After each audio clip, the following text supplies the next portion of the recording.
I'd like to call the April 20, never mind.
All right, take two. I'd like to call the April 28, 2025 Housing Authority regular meeting to order. Members of the public may view and listen to the meeting as noted on the city's website and as noted on the agenda. As a matter of housekeeping, I'd like to remind commissioners to keep their microphones muted unless they are speaking. The City of Santa Rosa is committed to creating a safe and inclusive environment free from disruption. We will not tolerate any hateful speech or actions and are well staffed to monitor that everyone is participating respectfully or they will be removed. If necessary, we will also immediately end the meeting. Clerk, please explain how public comments will be heard at today's meeting. After each agenda item, the chair will ask for Housing Authority Commissioner comments and then we'll open the item for public comment. Once the chair calls for public comment, please go to the closest podium in the upper tier of the chambers. The clerk will unmute your mic and start the timer. Speakers will be allowed 3 minutes. Speakers will be allowed to speak one time per item up to 3 minutes. Additionally, there is a public comment period to speak on non-agenda matters, item 6. This is the time when any person may address the Housing Authority on matters not listed on this agenda, but which are within the subject matter jurisdiction of the Housing Authority. To address the Housing Authority, you are requested to complete a speaker card and give it to the recording secretary. Clerk, have we been notified of any commissioners who have requested to participate remotely? No, we have not. All right, before I ask the clerk to do a roll call for attendance to assist with streaming the meeting and capturing commissioners as they are speaking, I want to continue to remind commissioners to please ask the chair to be recognized before asking a question or making a comment. This will allow time for the cameras to shift to a new speaker. Clerk, please call the roll. Commissioner Smith? Here. Commissioner Friedman is absent. Commissioner Owen? Here. Commissioner Conti? Here. Commissioner Capio? Here. Vice Chair Downey? Here. Chair Newton? Here. Let the record reflect that all commissioners are present with the exception of Commissioner Friedman. Thank you. Item 4, do any commissioners have any statements of abstention? Seeing none, item 5, study session will be a review of the budget. Megan. Thank you, Chair Newton. Item 5.1 is a review of the fiscal year 25-26 Housing Authority budget. I'm Megan Bassinger, the Executive Director, and Kate Goldfein, our Administrative Services Officer, will also be presenting. So first, I'd like to remind everyone of the Housing Authority's mission. So our mission is to ensure adequate, decent, safe, and sanitary housing for qualified people within Santa Rosa, consistent with federal, state, and local law. What we'll do throughout the course of this presentation is go through some accomplishments, what we see coming up in the next year, and then get into the estimated revenue and expenditures. So first we'll start with the accomplishments in the current fiscal year, which is 24-25 for the Rental Assistance Division, which is our Section 8 Housing Choice Voucher Program. So we currently have 107 leased housing choice vouchers. This is a program that was started during the COVID era. We were initially awarded 131 emergency housing vouchers. These do not roll over. So as a client ends participation, the voucher ends. So we still have 107 that are actively being used. In terms of the project-based vouchers that we have, we opened a waiting list for the crossings on Aston. This is a complex that was first leased up in about 2018, and it's located in southeast Santa Rosa off of Aston Avenue. So between March 25th and April 23rd, we opened the waiting list for individuals who are currently on our housing choice voucher waiting list that are interested specifically in this project. We did a similar action at the Parkwood Apartments. This particular complex is located in Rincon Valley on Montecito Boulevard. The Housing Authority assisted Burbank Housing in acquiring this site in, again, I think it was about 2018. It's immediately adjacent to Montecito Park and the Rincon Valley Library. So we have project-based vouchers there as well. And Megan, then- can you bring yes. the microphone a little bit closer? sure. It's hard to hear Sorry. you today. Yeah. Yeah, that is much better. And then for new construction, we are working on the lease up of South Park Commons, which is located at the former Bennett Valley Senior Center site. We have 30 project-based voucher units there. And then we have 33 units at the Cannery at Railroad Square, which is located adjacent to the Smart Station in Railroad Square. And then we had 3 households that graduated from the Family Self-Sufficiency Program.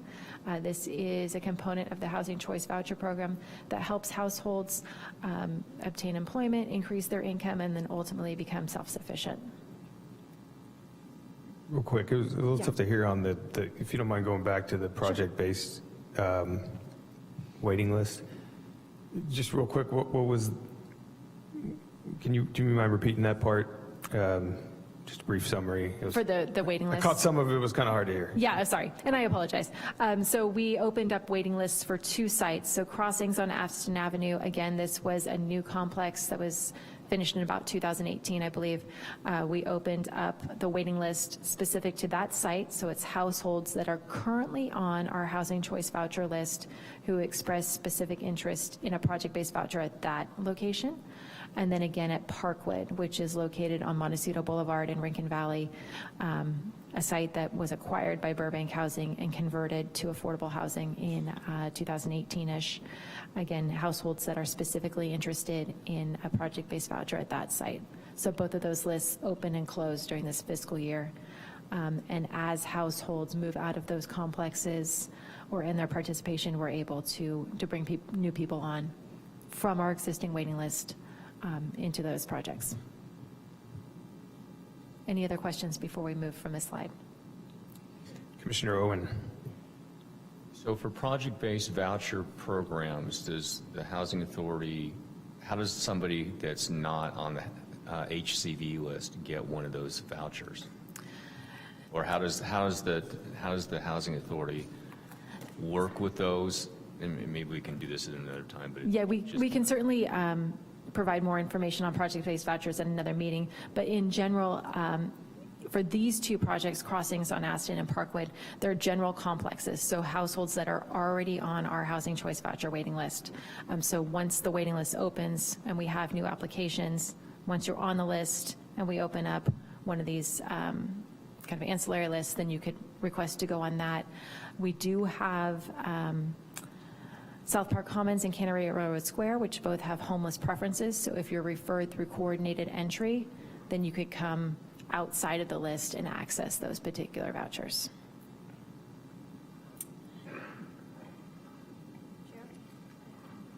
Commissioner Claudio. Yes. I just wondered what the number of people on the waiting list was, because I think the problem is big and the public should know the unmet need. Yeah, I think our current waiting list is about 4,500 individuals right now. And that's just an estimate based on recent recollection.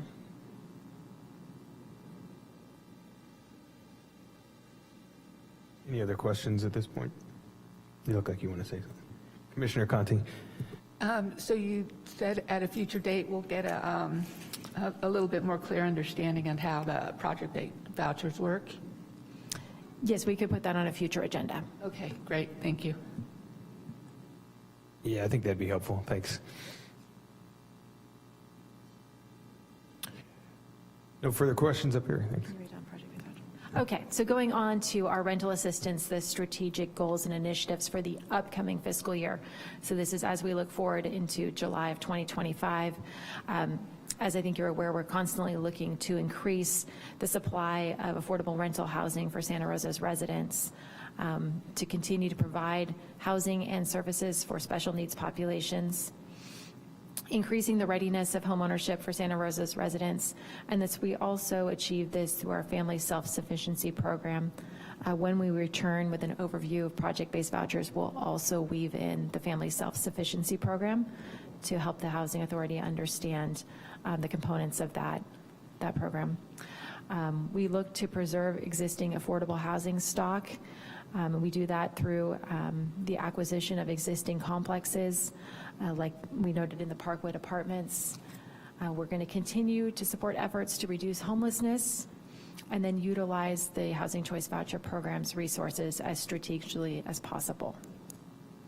Are there any questions on this slide before we move on?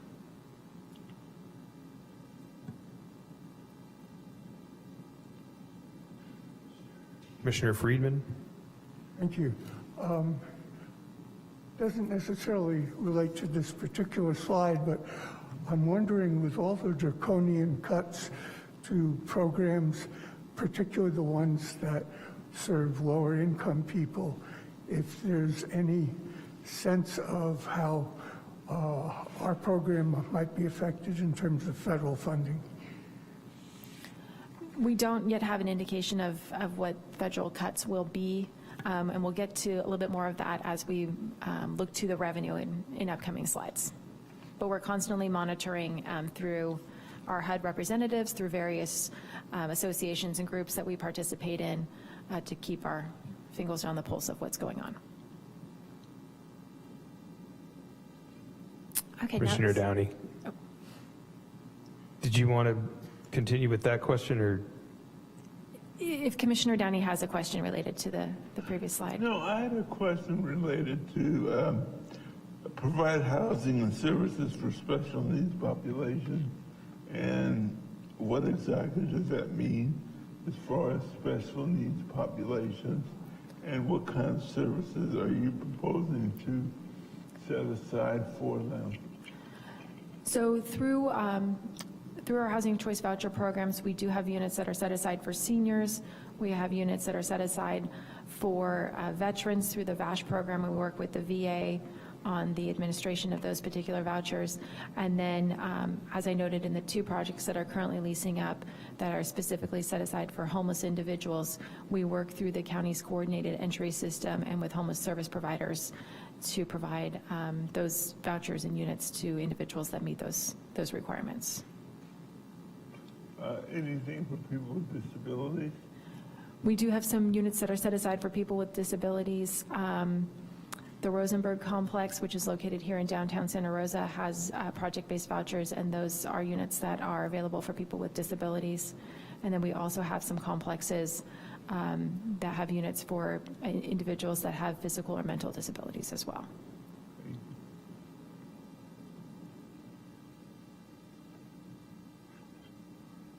Okay, next we're going to move on to the other division under the Housing Authority's purview, which is the Housing Trust. And this is the component of the department that manages our CDBG home, affordable housing complexes, and associated compliance. So they are up to over 6,200 units that they're monitoring for either age verification, if it comes to a senior unit,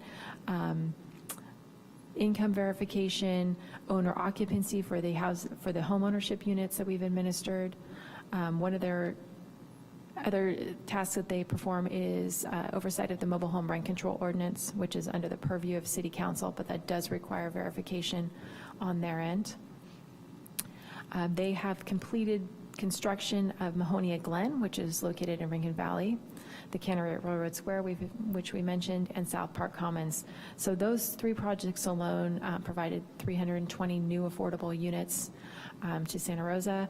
63 of those are considered permanent supportive housing for the homeless. And again, that would be the vouchers associated with Cannery and South Park Commons, which were specifically set aside for individuals that are homeless. And then in this current fiscal year, we released a notice of funding availability, a NOFA, for $3.1 million, which the Housing Authority awarded to several projects that will provide up to 130 new affordable units, and we look to rehabilitate an existing complex that has 40 units. And then finally, with the down payment assistance program, we were able to provide 9 loans, which are silent seconds, to new homeowners. Commissioner Conti? I noticed on the report that state grants are down 23%. State grants? State grants? I think that may be in an upcoming slide, so we can touch on that when we get to that. But yeah, there's specific reasons why those are down. So certainly happy to talk about that in thanks. future slides.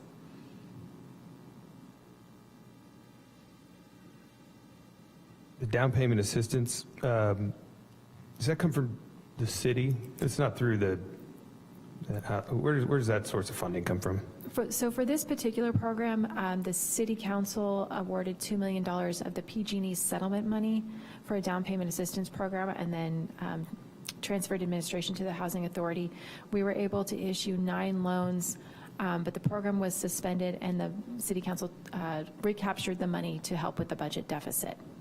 So in the event those loans are paid back, because it is a revolving loan fund, we hope to reissue again. And then I'd also like to note that we did, and the Housing Authority did approve a resolution, submit an application to the California Department of Housing and Community Development. And if those funds are awarded, we would open up down payment assistance again. Okay. How much would that be? How many more loans do you think you could do on that? I think it was for $2 million. Okay.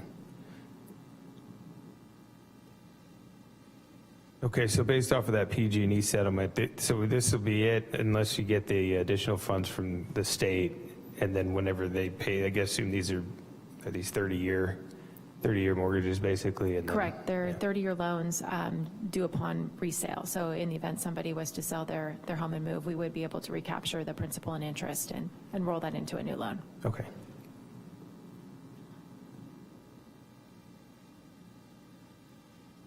Okay, and then looking forward into fiscal year 25-26 in the Housing Trust, they will continue to manage the loan portfolio.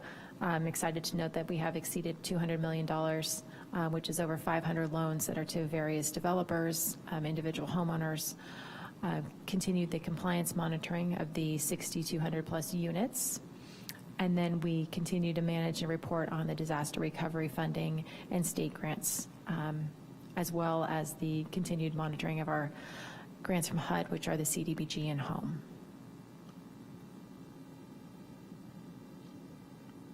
All right, so now we're going to move on to the budget summary. So again, these are based on primarily on estimates at this point because we have not received the final funding allocations from HUD, but we do need to move along with the city's budget process. So as you can see in this slide, we have a comparison of the 24-25 to 25-26 proposed budgets. Our budget, we are estimating it's going to increase about $4.9 million, roughly 10%. And we'll get into the specifics in the next few slides. So the way we break it out is administration, the rental assistance or housing choice voucher program, and the housing trust. So overall, the administration of the department and the housing authority component is about $1.7 million. You can see there's salary and benefits, which is a small portion, 6%. We have department-wide services and supplies, insurance, our information technology, which is computers, phones, associated software. That includes the devices that you're issued as housing authority commissioners, is about 19%, and then overhead. And this is the housing authority's component of city services. So the city attorney, our finance department, all of the the aspects of city government that we need to assist in funding. All right, next, is there a question? Commissioner Friedman. Thank you. What are all of the different categories included in the overhead, which is 4/5 of our budget, proposed budget this year? Yeah, so there are a lot of different categories included in that. As Megan mentioned, it's the large components of it are the city's finance department. So that includes our budget and accountant teams. It includes our accounts payable and accounts receivable. And accounts payable is huge for the Housing Authority because we are mailing checks or doing electronic fund transfers to all of the housing landlords for all of our housing choice voucher and emergency yeah, we're passing through that from the federal government out to those housing landlords. So finance is a huge component. Another component is the city attorney's office. So every loan, every rewrite, every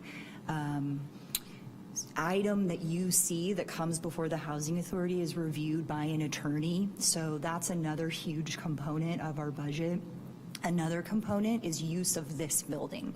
So every time we use this building, every desk that a Housing Authority staff uses, our rent, our portion of the building, so our desks are in this building at City Hall. We have desks across the way, so it's everything like that. It's our share of maintenance, it's our share of housekeeping, so it's all of those kinds of things. It's also our portion of paying for like we have to pay for a portion of City Council and a portion of the City Manager's office. So that's mainly what that is. So it's a ton of stuff. Does that adequately answer your question? Yes, thanks much. Sure. Commissioner Owen. And following that, and I'm going over to the next slide, but how is that allocated? Is it done by number of employees? Is it done, what's basically the denominator in that overall figure? Sure. So the city has a actually an incredibly complex allocation method. And so some of it is based on employee, some of it is based on square footage, some of it is based on number of checks issued, some of it is based on time allocation. So you can see number of checks issued would be like accounts payable, number of time spent would be city attorney's office. So they're, saying in fiscal year, and it's always about a year behind when it's a time allocation. So the city attorney's office is tracking their time spent on Housing Authority items and projects and such. And then the city's finance department and their allocation consultant are using that information for the following year's overhead allocation. So you may, I don't know that actually Commissioner or Vice Chair Downey may remember, we've had the city's overhead consultant in a few times to discuss how complex the city's overhead allocation model is. But in general, it is based on measurable items. So does that make sense? Yeah, it does. It's just that if you go to the next slide and you look at the FTE position for administrative budget of 0.7, there's a huge amount of overhead associated with a 0.7, So especially information technology. yeah, that's not, the 0.7 FTE is one person. The overhead is for the entire Housing Authority. So overhead is budgeted in one place, administration, and then it's allocated out to both the Housing Choice Voucher Program and to the Housing Trust based on the number of employees in those two divisions. So it's actually budgeted twice in the Housing Authority. So here, it's budgeted as overhead, and then it's paid for by the Housing Choice Voucher Program and the Housing Trust as part of their allocated costs. So we're not paying for it twice, but here's where it's budgeted, and then the two divisions pay for it, and that is entirely based on their number of FTEs. So the city budgets it to us in admin, and we have the divisions pay for it. Okay, thank you. Sure. Hi, Commissioner Downey. thank you. I just wanted to clarify that this expenditure for administrative budget is our part of a larger pool. It's not just a designated pool for housing, correct? Okay. Correct. The budget is enormous, so the overhead budget is enormous. So the Housing Authority is one part, and then other parts that are not part of the city's general fund that would get huge overhead budgets would be like water or the federal transportation budget. So anything that's not part of the city's general fund would pay overhead to the city's general fund. Thank you. Appreciate that explanation. I don't know if this has anything, if this is anything you guys can control, but I know there's a lot of like cost cutting and streamlining and things like that. It's just ridiculous to me that 20% of our costs are IT. It seems like there should be a citywide, almost like the overhead thing you're talking about, where the city provides IT and then charges us for it. I don't know what goes in that. I've mentioned it before. It's the same. I don't need a big explanation. It seems to me like that should be smaller in my opinion. If we're really interested in streamlining operations and finding cost savings. Is anybody, I mean, are we looking at anything? I don't know. Yeah, and as part of the citywide, so I'm sure all of you have seen in the newspaper, and if you've been watching council meetings, the city has a roughly $20 million deficit we're trying to address. And since IT, the primary funder of IT is the general fund, they also are looking at ways to become more efficient, reduce expenditures, find a way to cut down on licenses. Because, for instance, every person who uses Office 365 needs an individual license. And so those are kind of just compounding expenses. So those are all being evaluated in order to help the city address its budget deficit. Okay, thanks. I appreciate it, yeah. Okay, so next we'll move on to the estimated revenue and transfer. And again, as I've noted, we have not received the final allocations from HUD, and so we are basing these on our best estimates and what is known at this time. So as you can see, the largest portion of this pie chart, 85%, is our voucher program. This includes the Housing Choice Voucher and Emergency Housing Choice Vouchers. Then we move on to transfers in, so the real property transfer tax.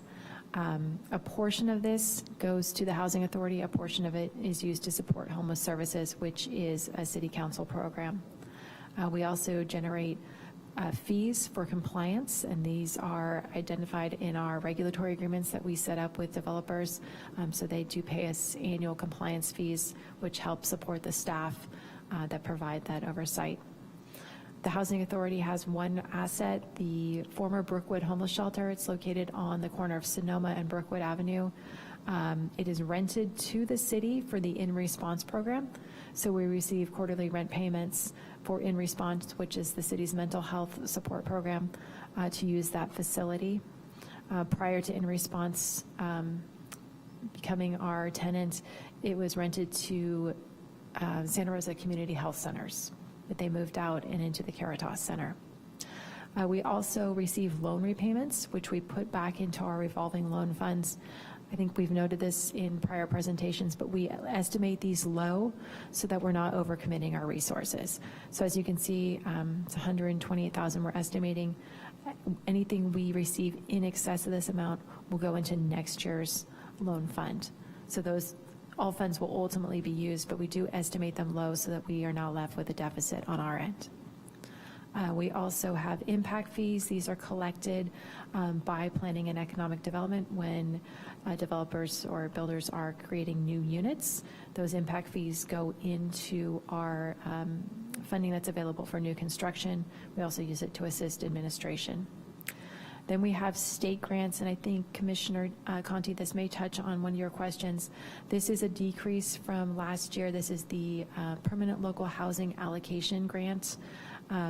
It is available from HCD. We are a direct recipient, but the funds have been decreasing as revenue has been going down at the state level.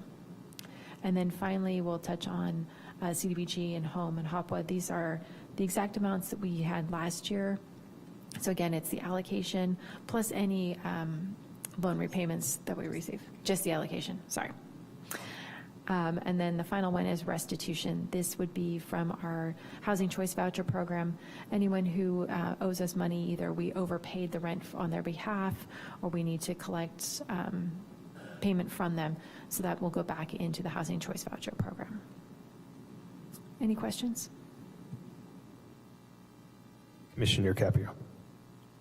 So for the emergency housing vouchers, I think you indicated that they don't carry over. Is that right?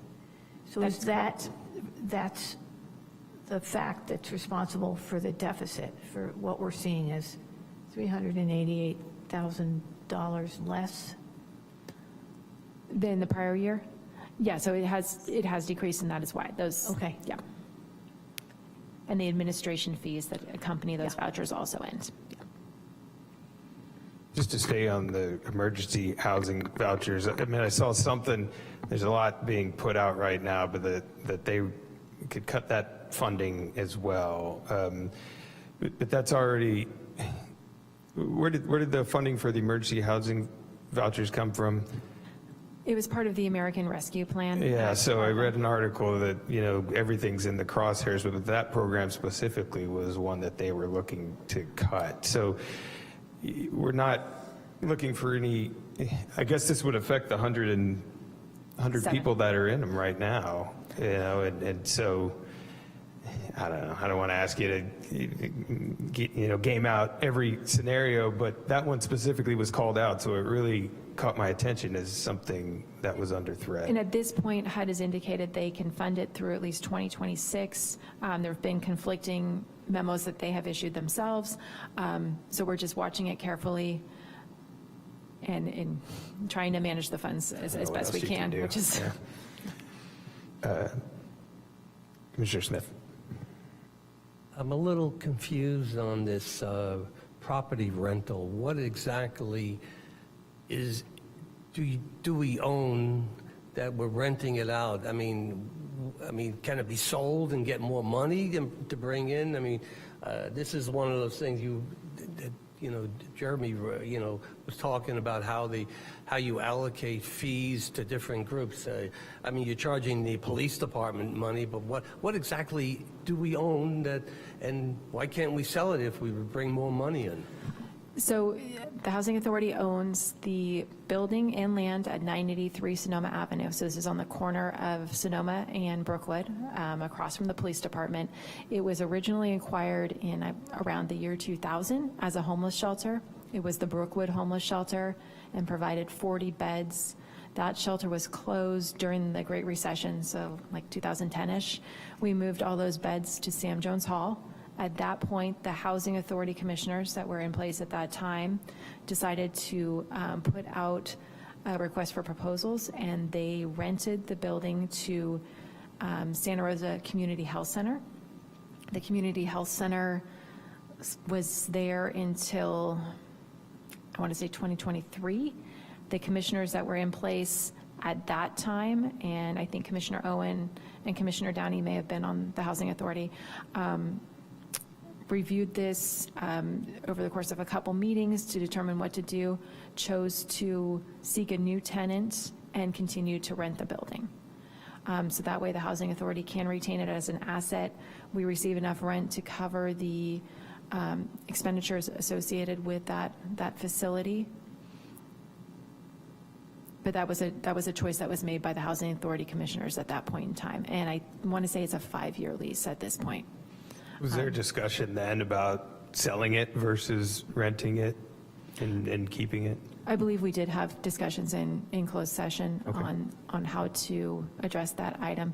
Once we sell it, then that asset's no longer available to the housing authority. So, you know, it was an effort to retain a physical asset. What's it worth? I don't know. I am not an appraiser.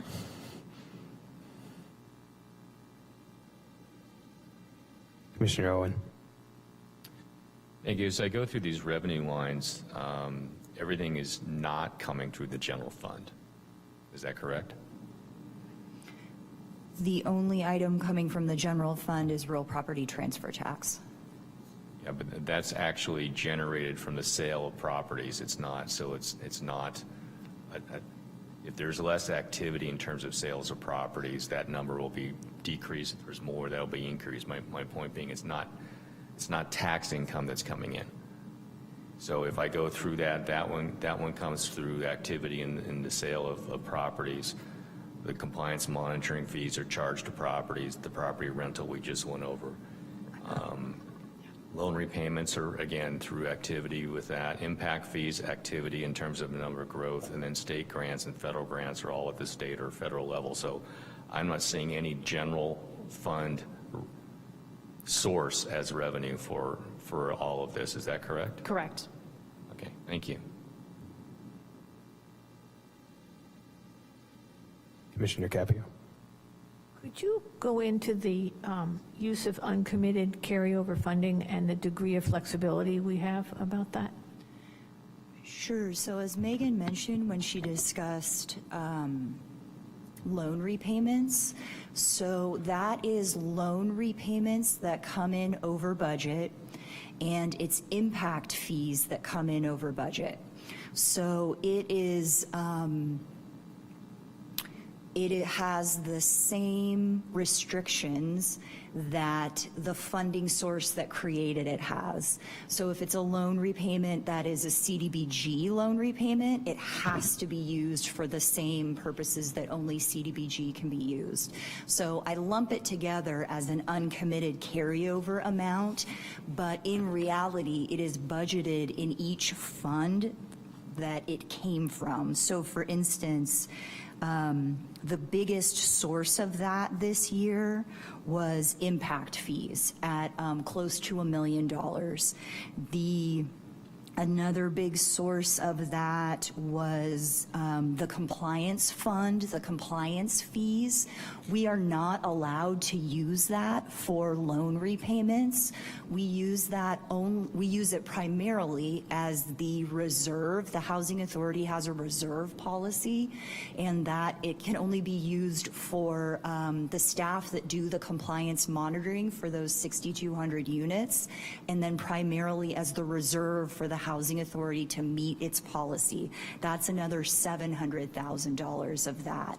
And then another source of that was a big loan repayment in one of the, I apologize, I accidentally hit that, in one of the funds that was an old redevelopment fund. So that redevelopment doesn't exist anymore, so when those loans come in, they can be used for new loans or administration. So that's a great amount of carryover. You'll see when we get to the of uncommitted carryover, it's more than we had last year. So basically, it's used just as any other funding source in the way it is allowed to be used. Does that make sense? It does, thank you. Okay. Commissioner Friedman. I want to see if I understand this. In terms of loan repayment and what's budgeted and what comes in, is it when you budget it, do you figure that some loans or portion of loans won't be repaid? And then if they're paid in full, then we have more money for the carryover in that category? Yeah, that we We know that over time, we're going to get kind of like a certain minimum amount, and so we feel comfortable saying we're going to get $128,000. So we say to you in your notice of funding availability, we feel comfortable with you committing that amount.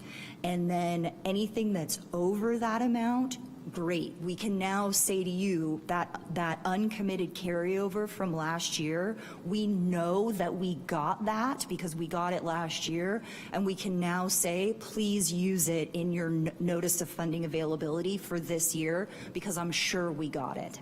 And then if there's a lean year, we can use that money to make up the shortfall. No, well, if it's a lean year, like I mean, next in that category. next year, let's say if this year is lean, you won't have as much uncommitted carryover for your NOFA for next year.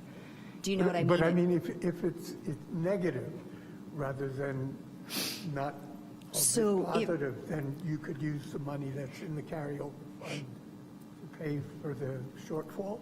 It won't be negative, so it's either 0 or it's above 0. Oh, okay. It's not, we're always going to get something, and so we always are comfortable saying, okay, you're probably going to get 128,000 of loan repayments. There have been times when I've come to you at the quarterly budget updates and said, you know, we're really watching impact fees right now. I'm nervous about it. We've only gotten, you know, $100,000 through quarter 1, and we thought we were going to get 1.3 million. So far, we have always gotten the amounts that we've budgeted here, the 128,000 in loan repayments, the 1.3 million in impact fees.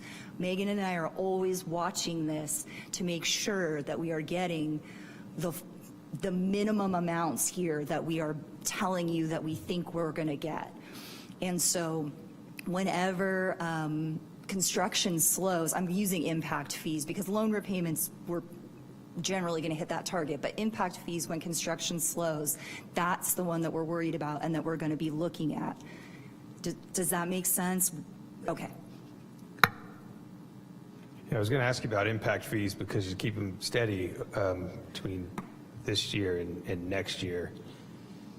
And so those come from new construction, right? And so you're expecting that that's going to stay flat, that it's not going to decline between this year and next year. Your real property transfer tax does go down though, and that is from, what is that from, home sales? Correct. It's generated from the sale of homes, and so that has decreased. We did have a conversation at Housing Authority several months back on whether or not there's a true-up. The city does not generally do a true-up. We are given a portion as we go into the budget process each year. This past year, it was higher than what the city actually received. Okay.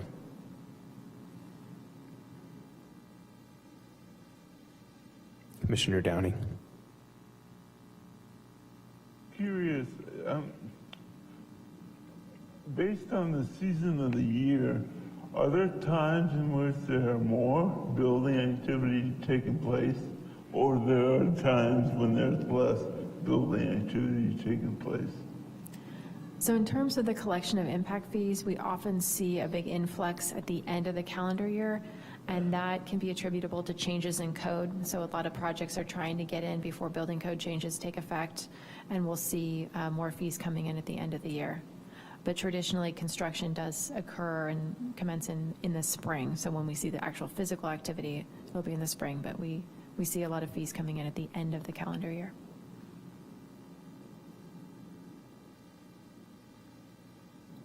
Okay, moving on to our proposed expenditure. Real quick, one more, Commissioner Smith. Any idea what you're going to do with the uncommitted carryover money? It's a decent amount of money, 2.2 million. So when we get to the housing trust expenditures, it's within that budget. It's in the admin and loan activity for that budget. We use it, all of it.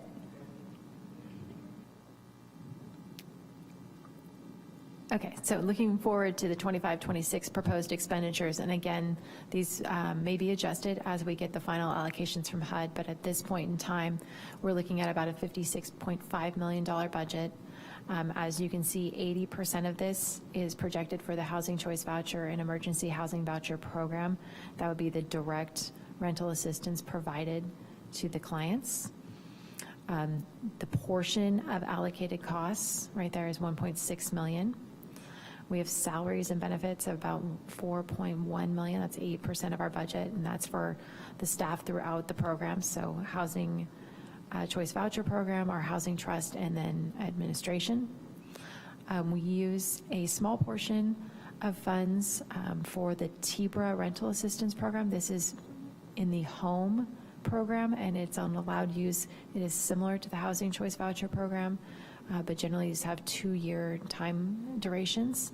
And this is something the Housing Authority reviewed and approved during COVID to help provide additional rental assistance to residents.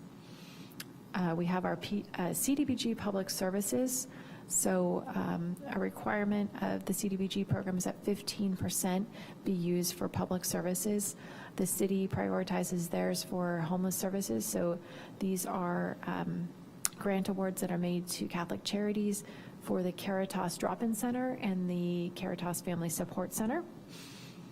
The subrecipient funding that you'll see as we start to move up the pie chart is the HOPWA program, and that is housing opportunities for persons with AIDS. It goes to Face of Sonoma County. They are our AIDS service provider. And just of note, this coming fiscal year is the last year we'll receive this money. HUD is changing the way they allocate HOPWA funds, and the AIDS caseload in Sonoma County no longer meets the requirements, qualifies for funding. So we have been working with Face to Face, with the state of California, and with HUD to help them provide continuous service. And it looks like they'll be receiving direct funding from the state of California. So that hopefully will be a good end to that funding change. Loan activity. This would be the NOFA that the trust will issue. It's up slightly. It was about $3.1 million in the current fiscal year, and we're looking at 3.39. And again, this is where you start to see some of that fund balance that we just discussed. And then the state grant loan activity. This is the PLHA funds, and that will be wrapped into the NOFA as well. We've used our permanent local housing allocation funds to assist new rental projects throughout the city. Any questions on this slide?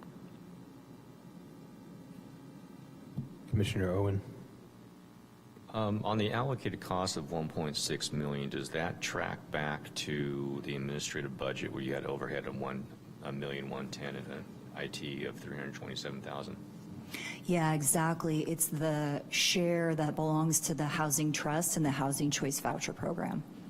And to follow up on that, if we look at the prior slide, there's revenue of $52 million, plus you have the transfers of $1,050,000, but expenditures of $56 million. So does that represent a deficit? No, if we go to slide 7, and Kate can flip back there really quick, you'll see that the proposed revenue is 57.13, an expenditure of 56.5. So where does that get picked up in these other slides to get from the 54 to the 57? I'm sorry, 52 to 57. So it may be easiest to look at that on the staff report attachment. Is that the one with all the breakdown? Okay. Yeah. All right. So you can see that on the subtotal of new funding, and then the use of uncommitted carryover funding gets you to the total funding, and then the total expenditures. And the differences between that is the Housing Trust budgeted reserve and the $10,000 of restitution reimbursement that we don't budget to use. So if I look at the next slide 12, and you've got matching sources and uses of $47.5 million, how does that relate back to the prior slides of revenue and expenditures? How do we go from 56 to 47? So this is only the rental assistance budget. and then the housing trust budget gets added. So we're kind of going down layers. So first, that top slide is the total budget of everything together: administration, housing trust, rental assistance, and then we just take a look at admin, and then we just take a look at, like, this is the rental assistance budget. So this matches on the staff report attachment, the expenditures, the funding and the expenditures for just the rental assistance programs. So we're just kind of... Just trying to make sure how everything balances through. Okay. Sure.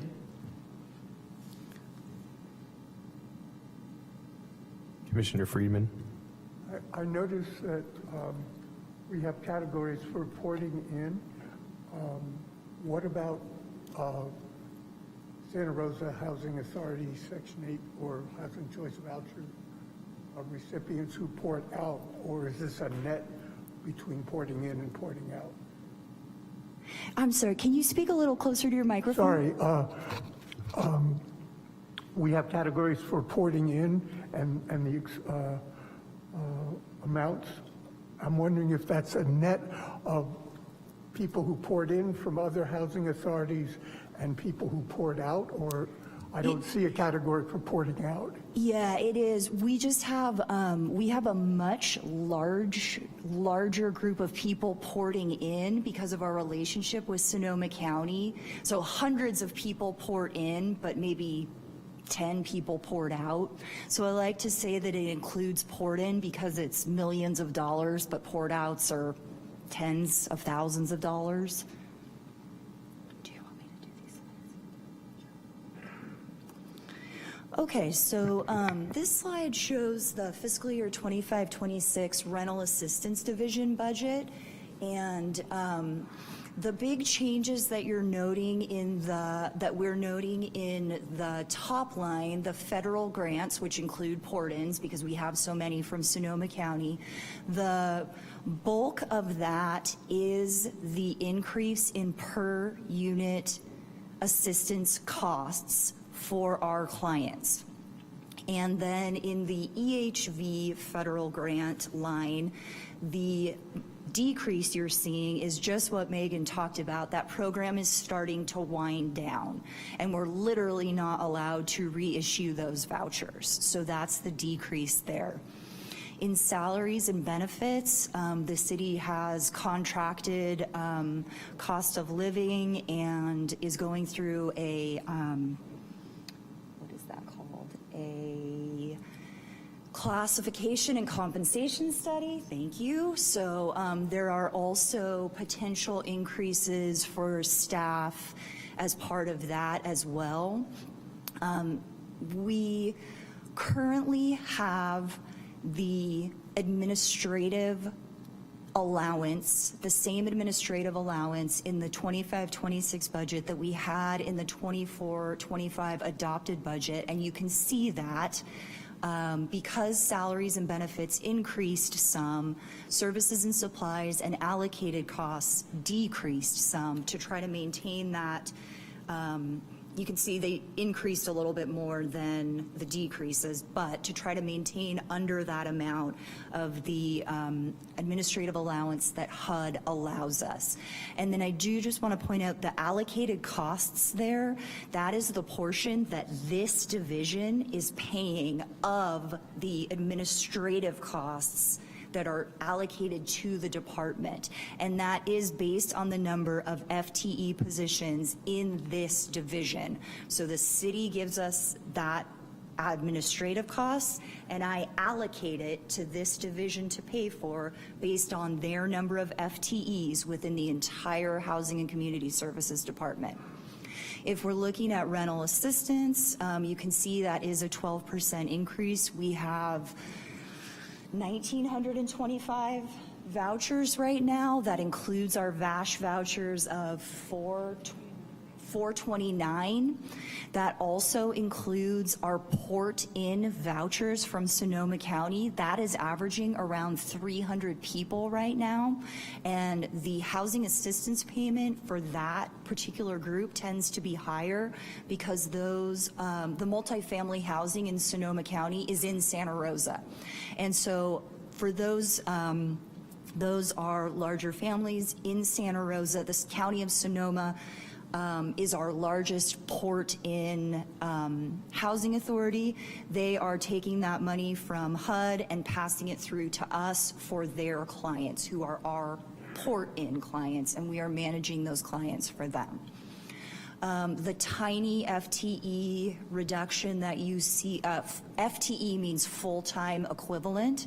So it's a 1.0 equals 1 person.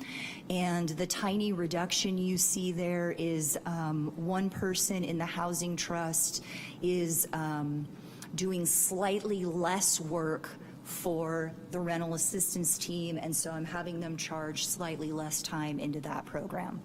So before we move on, any questions? I'm wondering, since the FTE positions have Can you speak barely- into your microphone? Since the FTE positions has barely changed, are salaries frozen for people working here? Not currently. No, the current employment contracts that the majority of staff have provide them with a 4% COLA, and so or cost of living increase. And as Kate indicated, that is built into our salaries that you see there. Okay, I think this just, I have a question. oh, I'm sorry, go ahead. You mentioned there's an increase in cost here, I think, for the voucher program driven by an increase in per unit, sort of. What's driving that increase? Is it increase in rent? Is it, yeah. As far as I know, increase in rents. Yeah, the rents have been increasing for several years. I'd say at least 4 years. Sonoma County was under kind of a price gouging ordinance related to the fires. Then we moved into COVID. So landlords could not increase rents for quite a while, and now they are keeping pace with the allowed rent increases by the state. So we see majority of landlords pushing the rent increases to the maximum allowed under Assembly Bill 14. I think it's 82. Okay. And we're currently looking at our per unit cost is about $1,500 is what we are subsidizing, Okay. averaged out throughout the program. Thanks. Commissioner Owen has a question. Just to follow up on that, so when you're talking 1,500, that's the amount of the voucher, that's not the fair market, stipulated fair market rent? No, so that's the average amount of subsidy we provide across the program. So what each individual can qualify for is based on their particular household circumstances. And that's based upon them paying 30% of their income to the fair market rent, and the balance is about the $1,500 Right, at the amount? bedroom size that they qualify for. Okay, so do you know what percentage the rent has been increasing in the last year? And looking at the fair market rent numbers? Yeah, unfortunately, not off the top of my head. I would like to note, though, that we did request that HUD review our fair market rents, and they actually did just increase them because initially HUD identified lower fair market rents for Sonoma County for 2025. So we did get HUD to re-examine those and increase the fair market rents. I would assume that Santa Rosa, if you look at all sorts of factors in terms of what it costs for insurance, what you can get for tax credits, this is a high cost area. So how does Santa Rosa compare on fair market rents for, say, a one bedroom? Is there a multiplier for the nationally and then look at what it is for Santa Rosa? We would have to get back to you with that information. But it's fair to say that Santa Rosa is much higher than the national average. I would venture to guess that's correct. Okay. Thank you. Real quick, so with the increase in that fair market rent, does that mean we can provide a higher subsidy for folks? It means we can provide a higher subsidy. It also assists the clients in looking for housing, so as people choose to move, they do have more flexibility than if we had lower FMRs is how we refer to them. It would limit, units that people could potentially move into. Okay, cool. Commissioner Conti, question. Yeah, am I understanding that 10% is what it's locked at, annual increase in rents? Did I hear that? So Assembly Bill, I believe it's 1482, allows up to a 10% increase. It's actually the CPI plus 5%. And so CPI has not been 5% this past year, so I think it's been like 8-ish. Okay. But it does change annually based on Does change, CPI. okay, thanks. Vice Chair Downing. So I guess I'm Let Vice Chair, we're going to Commissioner Downey go real quick, and then we'll come back around. Sure, I'm sorry. No, just a hypothetical way is the housing authority at risk of being priced out of the rental market because of the way that fair market rentals are so high. I mean, I've looked at 550 square unit apartments for anywhere from 2,100 to 2,500. I mean 2,500 a month, which is barely palpable for people who aren't looking for subsidized housing. I don't think that housing choice vouchers are being priced out of the market, and that was part of the intent in having HUD re-examine the FMRs for our area, was to make sure that they would still allow voucher holders to be able to obtain quality units that they're interested in, so giving them flexibility in how and where they use their voucher.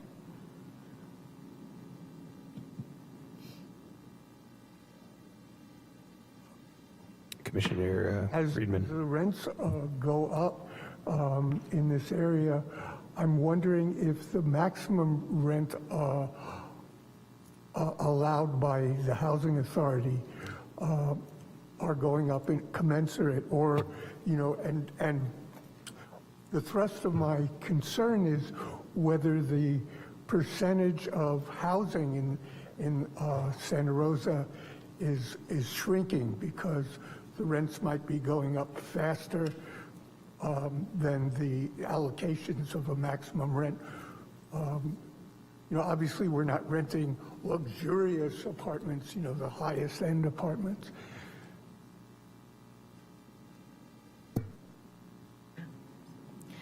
Yeah, I think, again, the FMRs are what's helping clients obtain the housing.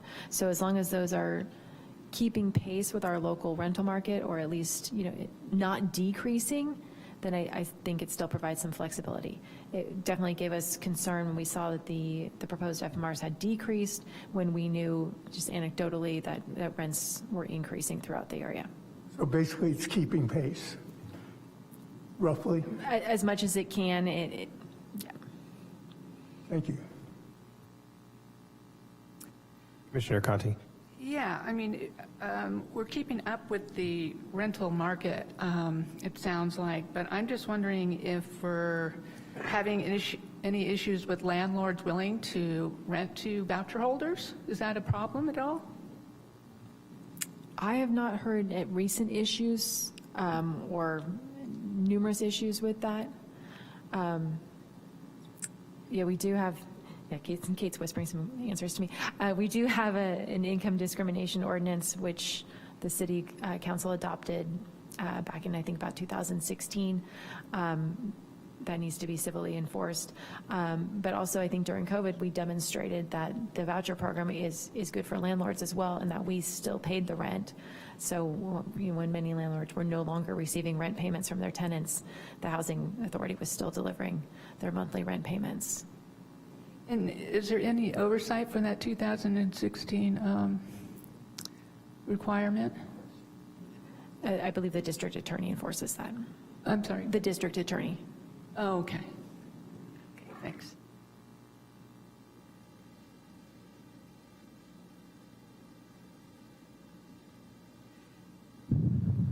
Okay, so now we'll take a look at the Housing Trust, and it may be useful to look at the staff report attachment for this.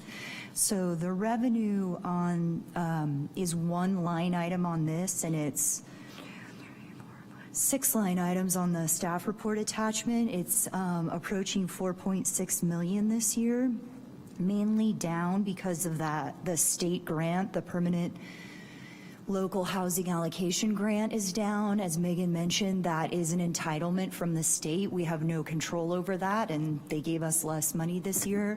That is a 5-year grant. This is the 5th of the 5 years, so we won't receive that next year unless the state renews the program, and at this point I'm not anticipating that they will, so that will be gone next year. We do get the transfer in of city real property transfer tax. That also decreased year over year.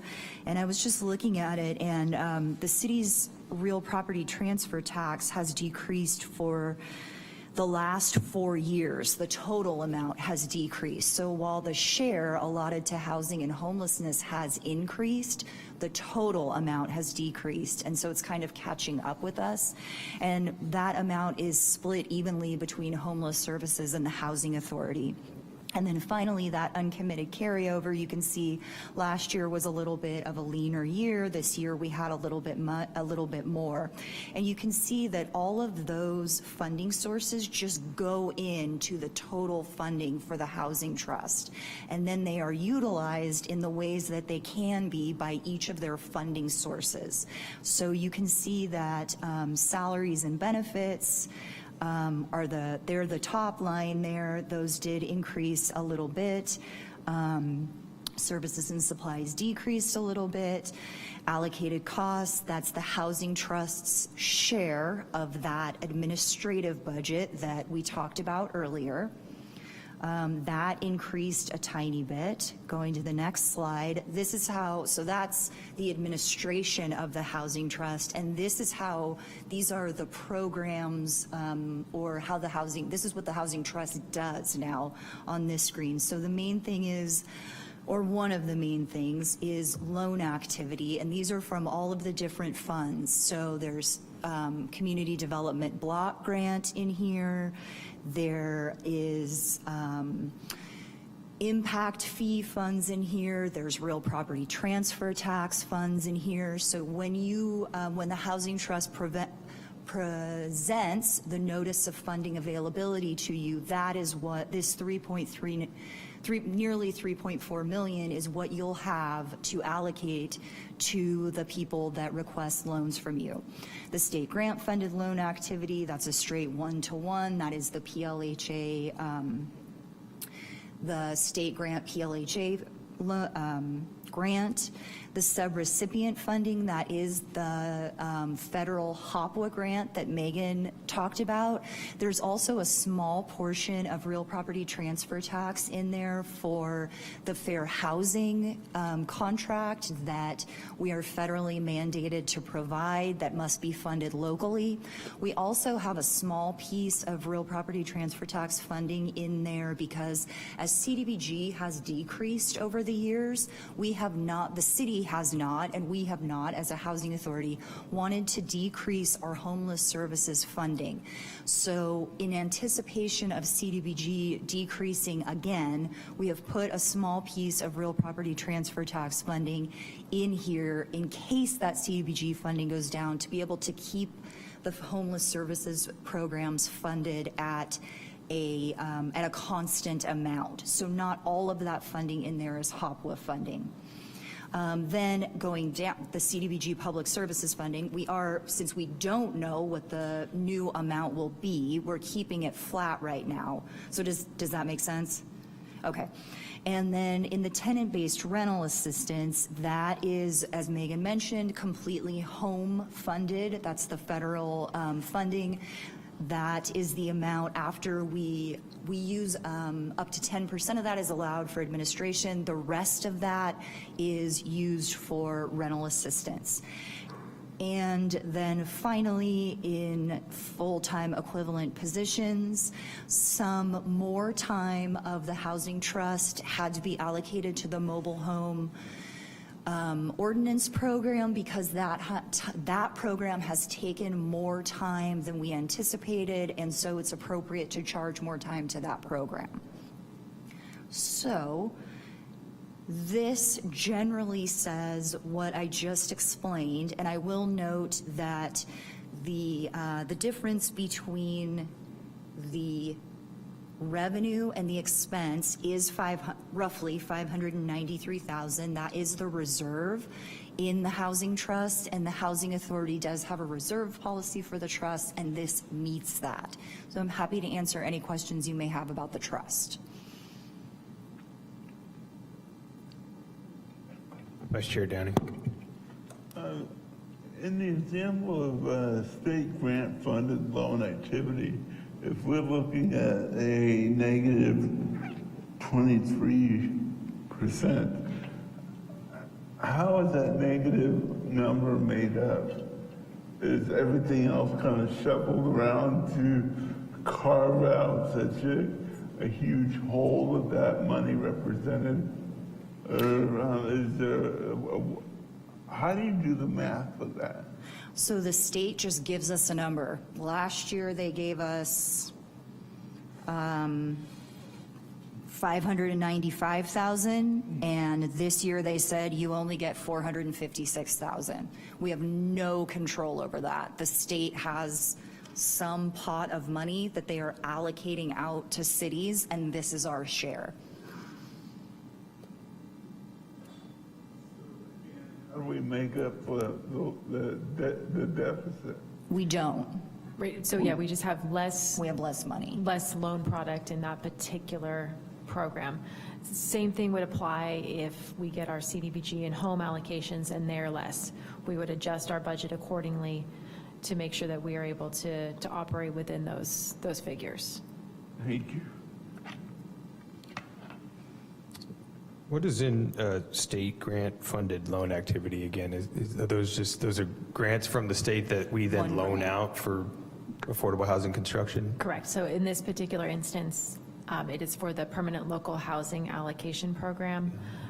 In prior years, the number has been much larger when the city received infill infrastructure grants, Okay. IIG, and you may have seen that referred to like in our quarterly reports. We received, I think, about 20 million in IIG grants, which we're putting into affordable housing complexes. But this is specifically for the permanent local housing allocation program. All right, and that's not something we loan out through the NOFA process, is it? We do. We include is. it. Yeah, we include it in the NOFA, and we have put it into several affordable housing developments thus far. Okay. Because as Kate noted, it's year 5 of this allocation plan. So in prior years, we have put it into, I think, Burbank Avenue apartments. Recently, we put it into, I think, Ponderosa apartments in our last NOFA. So that is assisting affordable housing complexes that are Okay. under construction. And that's going down in line with state money going down. So the housing trust, the rental assistance, I guess, it's sort of federal, a lot of it comes from the federal government. The housing trust is something I see that where we can invest locally in constructing affordable housing, things that we need, and something that really helps generate economic activity while meeting a housing need in the local community. So I'm a big believer in this. So I hate to see 3.4, 4 million that's going to be available for us probably next year when we do a NOFA, but I see half of that in salaries and benefits, services, supplies, allocated overhead. I mean, this is like the essence of what we're supposed to be doing, but half of our costs in this particular area are going to something other than housing. Yes, I can see your point when looking at the numbers, but I'd like to remind you that the salaries and benefits in the trust also perform compliance monitoring, so looking at those 6,200 units that we do have in service, so making sure those clients are income and age qualified. They are working on the CDBG and home federal requirements, so that's preparing the plans that HUD requires us to submit, the regular reporting. They are monitoring the $200 million loan portfolio, so reviewing audited financial statements, working on loan documents. We have refinancings and subordinations, payoffs. So there's a lot that has to occur on a regular basis to keep the housing trust operational.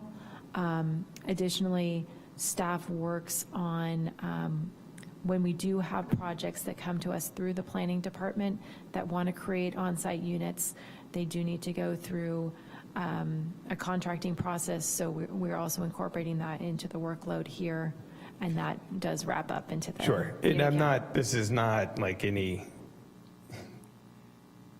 anything about you or your staff and being inefficient with your time or mismanaging. This is me expressing frustration that we don't have more available to lend out in a way that I think is probably the most effective thing that we do as a body. And I don't know how to make that number bigger. It's just got to be. I mean, it's clear that there's not going to be more money available to fill that bucket to give us more funds to loan out. Correct. At this point, for this fiscal year, no. But I'd also note that we're coming down off of an all-time high in terms of lending. So over the course of the last 7-ish years, we received our disaster recovery money, which was $38.5 million. We've seen the IIG funds come in. So we've had unprecedented levels of resources, and this is lower than I'd say the average. We were looking historically like $5 million a year, so we are a little bit lower. But we have seen a lot come through. So I was spoiled when I first joined up at what I was expecting. Why is tenant-based rental assistance in the housing trust and not in the rental assistance?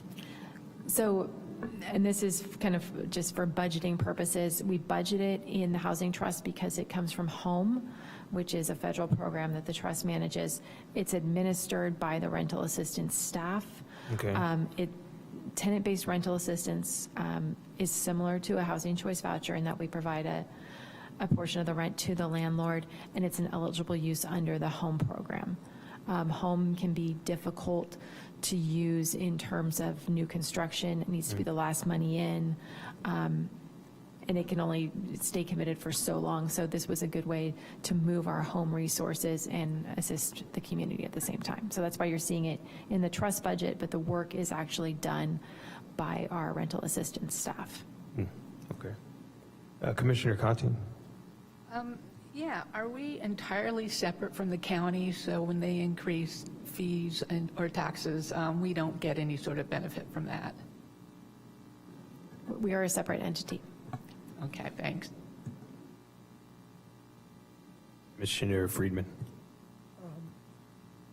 Going back a bit, I see that approximately 95% of our income comes from the various federal grants, and of course that's subject to or pending the final allocations. When will we know what those allocations are going to be for this coming fiscal year? At this point, we don't know.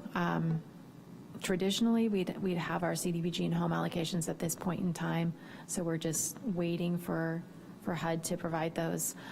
For the Housing Choice Voucher Program, we receive monthly communications on the amount of money we'll receive, so as long as we're receiving those communications, we're being funded. So right now, our funding levels for Housing Choice Voucher are remaining steady. So we're in a wait and see mode.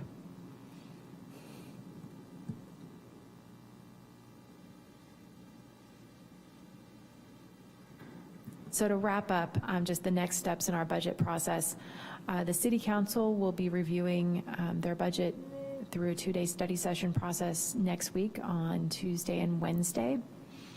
Kate and I will be returning to the Housing Authority on Monday, June 16th, for final action by the Housing Authority, and then the council will be doing their final budget hearings on June 17th. So are there any questions? Commissioner Owen? So it's, as everybody, you've mentioned, and going through the paper and what's going on with the city having a budget deficit, and I believe the request from the city manager was to cut staff by 8%, or cut expenditures by 8%. That doesn't seem to filter through what we're doing, because so much of our money, this is kind of a follow-up what I was bringing up before, so much of the money comes from outside sources and not the general fund. So does that make, Megan, does that make your department, both what we see and from the homeless services, immune to that cut, or how does that flow through? Because I'm looking at your budget here, and we haven't talked about city mandates of across the board cutting. Correct. So what you're seeing here is directly the Housing Authority resources. So those are not subject to the reductions that are needed to the general fund, because, as we noted, they're federal, they're state, or they're generated by other sources. The homeless services budget, which is also part of the Department of Housing and Community Services, is approximately $5.9 million, and that will be having some reductions. So we've already proposed some, and we are working on further reductions to that budget. Okay, I just want to make sure that, for the record, everybody knew how it is split and what's going on and how it flows through what we at the dais had to work on. Are there any other questions of staff? Are there any public comments on item 5.1? It doesn't appear that we have any comments on this item. Appreciate that briefing. That's probably the most interest I've seen since I've been here in my short time in a budget presentation. And you know, you guys are doing the best you can. All of our questions are, I think, like I said before, coming from a sense of anxiety about our ability to fulfill our mission that you talked about in the beginning, given the current state of uncertainty with a lot of our funding. And it's an important mission, and it's one that I know that we all care about. If we're not, you know, recipients of that funding, at least we're on the board because we do care about these, and we want to make sure that we're taking care of folks that have that need. I don't envy your position right now, but I do hope that there are plans being made for contingencies like funding for emergency housing vouchers going away, or for a lot of this going away, because I don't think that's beyond the realm of possibility the farther we get into our current situation. And so I think a lot of the questions, at least from me, are coming from that anxiety, and it's anxiety that we feel reflected in the public right now. So thank you for the information, for what you guys are doing. Item 6, public comment on non-agenda items. We don't have any public comments on non-agenda items today. Item 7, approval of minutes. Do any commissioners have any amendments to the minutes? Commissioner Conti. Could you speak into your microphone, please? I'm not sure your microphone's on, or if you want to. Sorry. Yeah, I had a question. It said that a motion was made by Commissioner Friedman and myself to recommend election of chair and vice chair, but did we not elect them? Yeah. We did. Okay. Because that's not what it said in the minutes. What does it say? I should know this, but I don't. A motion was made by Commissioner Friedman, seconded by Commissioner Conti. Recommendation is to recommend by the Housing and Community Services Department that the Housing Authority elect a chair and vice chair to serve with the term of office commencing on March 24th. The motion carried forward. It didn't say anything about our actually doing it. So does the minutes don't reflect the fact that we actually voted on that motion? Is that what you're saying? Yeah, it was unanimous. Okay. Maybe it's not. Can we, is that you? Actually, can we amend the minutes to make sure that they show that a vote was actually taken during that meeting? Yeah, we'll work with our legal counsel. sorry, we'll work with our legal counsel and correct the minutes and bring them back. Got it, yep, got to bring in the lawyers to make sure that that gets edited, thank you.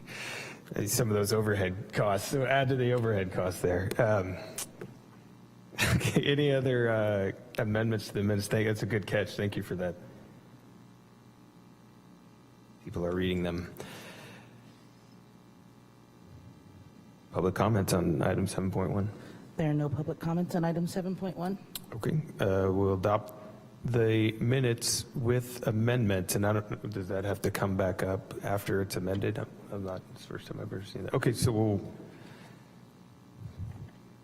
come back to that at the next meeting, I guess. Yeah. Ethan, our Oh, counsel. here he Wants is. me to speak to that. Hi. So we can just, what we can do is bring those back. So don't vote on them, and we'll correct them and bring them back next meeting. Very well. Thank you. Item 8, chairperson and commissioner reports.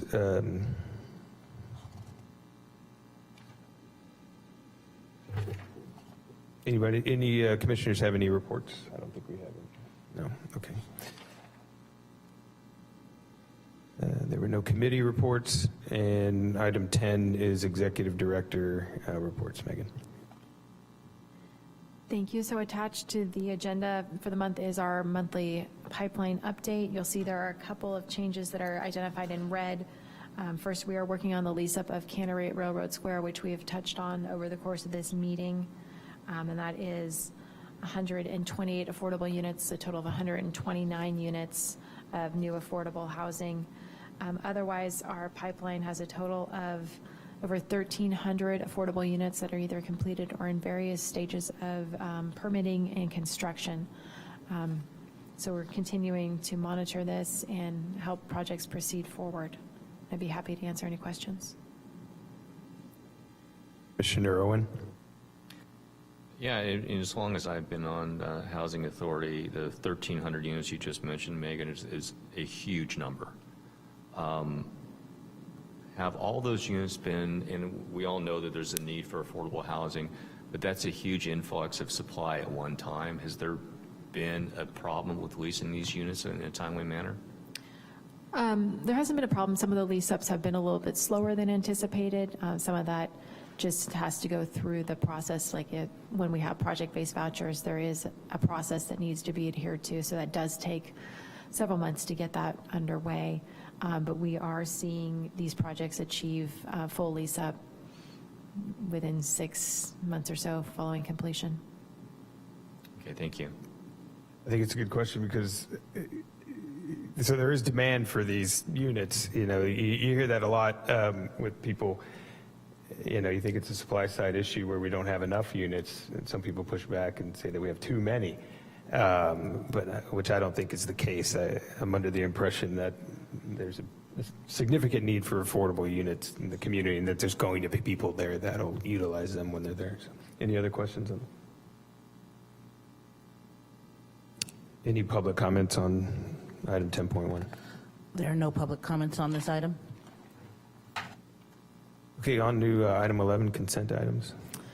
So item 11.1 is a resolution approving an extension for the maturing loan and regulatory agreement for Community Support Network's Opportunity House at 634 Presley Street. So this is a consent item. It'd be a motion from Housing Authority if you'd like to advance this. If there are any questions, staff is available to answer. Commissioner Smith. I haven't opened it up, so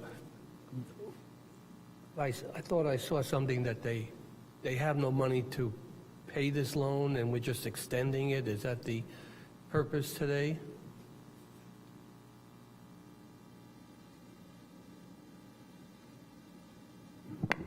Good afternoon. Yes, that is correct. Their request is solely to extend the loan for an additional 15 years at the same interest rate of 3%. So if they can't pay it, they're not going to make any payments for 15 years? Is that what the purpose of this resolution today? Yes, that is correct. It will remain a deferred payment loan. So my question is, if it's never going to be repaid, why can't we forgive it and just take it off the books? I mean, instead of pushing it out into the future.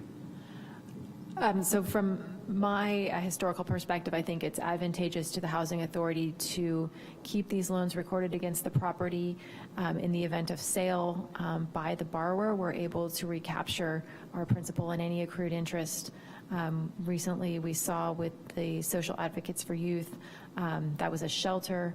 The Housing Authority did forgive the interest, and then a year later, that organization went bankrupt. We were only able to recapture the principal for the loan. But by keeping it as a recorded debt against the property, it does provide you the ability in the future to hopefully regain your principal and interest. And also accompanied with this extension is a continuation of the regulatory agreement. So it allows an additional 15 years for Community Support Network, which is a mental health service organization, to provide beds for the community. Yeah, so this is the first extension of this loan, this particular one. This particular loan, I believe, has been extended before. This property's been in service 1996. 86. 86, wow. This property has been in service, so providing what I'd say is a valuable resource to the community for quite a significant period of time. And the interest is deferred, like you're saying, so it's not like we're missing out on some sort of revenue stream by extending this. No, it's accruing it. Right. Commissioner Conti, did you? Go ahead. Yeah. I was just curious, in the letter to Angela, it kind of thanks us for the opportunity to extend this, but I'm just curious about how much information you got on their position, their financial position in terms to pay. So this, like all of our loans, we receive financial statements annually. So we're in the process right now of collecting our annual audited financial statements on projects. Community Support Network is a nonprofit service provider, so these particular properties don't generate a lot of cash flow. They're generally kept at operational levels. So off the top of my head, I can't tell you what the cash flow is on the project, but they're not in a position to be able to repay the loan. We do have another loan with this particular organization where they do make monthly payments, so it's an amortized loan, but this particular one was not set up with an amortization schedule. Okay, I'm just wondering on something like this, having a little bit more of information, background on the organization and their ability to pay might be helpful, although I like his suggestion that we forgive it, but also just more information, I guess, in the future on something like this in terms of their ability to pay and their position would be helpful. Thanks. Commissioner Owen. Just to follow up on Commissioner Conti, I will say this is an excellent court organization. I've had a family member use this organization in this particular property, so it is a very valuable organization, what they're doing. I just ask that when we look at these, we have the interest has been accruing since inception of the note. If we could have how much is actually owing as of this date. I know we just talked about the principal and would have what the accrued interest is. I strongly believe as the Executive Director Bassinger stated, that keeping this on there just in case the property ever sells, so that there's a way to generate income, because we've already talked about the limited sources we have for NOFAs, and this is a source for NOFAs. So I appreciate what we're doing on this resolution. Okay, and as Manager Kuykendall just pointed out, the staff report does contain the requested information. So the balance due as of July 31, 2025 is $232,000 roughly. 109 of that is principal, and then 123,000 of accrued interest. Thank you.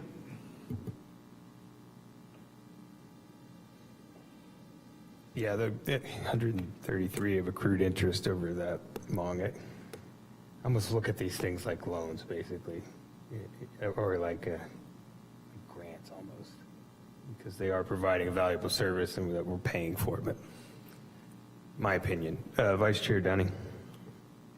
So basically, we're looking at taking a loan that's $109,900 and extending it for 15 years with no payment on interest until 15 years in the future.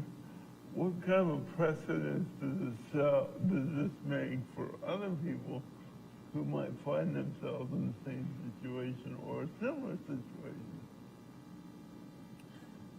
So I'd say this request is not uncommon. Overall, I'd say our goal is to provide affordable units and ensure that they have continuing affordability. And by extending the regulatory agreement, you are doing that for an additional 15 years. So you're ensuring that these beds are available to residents of the community. We often see some of our larger complexes ask for extensions of their loans. Those will come up occasionally when they have 30-year loans. We've seen that with Burbank Housing and other large nonprofit developers. I mean, what's the alternative? What if the board declined this request? Then we would issue a payment demand, and it would cause a serious financial issue for this particular service provider and compromise this facility. And we lose the service, basically. Yeah. Commissioner Conti. It doesn't in any way interfere with their ability to request other loans for other programs or anything, correct? They're not payment of this. Correct. Any other questions of staff? Any public comments on item 11.1? There are no public comments on item 11.1. Would any of the Housing Authority Commissioners like to motion regarding the resolutions for item 11.1, consent items? Commissioner Owen. So I'd like to motion to waive the reading of the text and approve an extension for the maturing loan and regulatory agreement for the Community Support Network's Opportunity House at 634 Presley Street.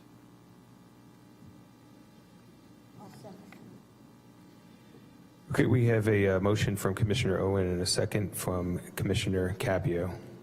Clerk, please call the roll.